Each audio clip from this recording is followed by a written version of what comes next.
សួស្តីអ្នកទាំងអស់គ្នាខ្ញុំសុភត្រាបច្ចុប្បន្នខ្ញុំជាសិស្សដែលកំពុងសិក្សានៅសាលា SC Academy ផ្នែក Graphic Design ចាបងខ្ញុំឃើញសាលានៅតាម Facebook បន្ទាប់មកខ្ញុំចាប់អារម្មណ៍លើផ្នែក Graphic Design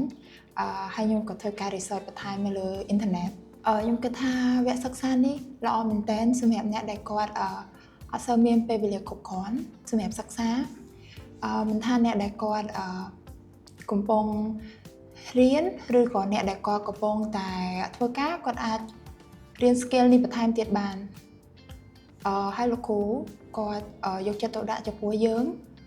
បញ្យល់យើងបានច្បាស់លាស់ល្អហើយគាត់ព្យាយាមជំរុញយើងបំផុសគំនិតថ្មីៗនិងបង្កើនជំនាញយើងថ្មីៗរហូតសាលាក៏បានជួយដល់សិស្សនិងអ្នកធ្វើការច្រើនមែនទែនដោយសារបច្ចុប្បន្នសាលាក៏កំពុងតែមាន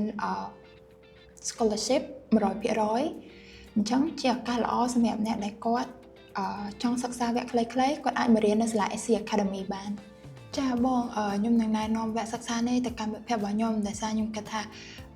វគ្គសិក្សានេះគឺល្អមែនទែនសម្រាប់ពួកគាត់ជួយបង្កើនជំនាញនិងចំណេះដឹងរបស់គាត់និងពង្រឹងសមត្ថភាពរបស់គាត់ពេលអនាគត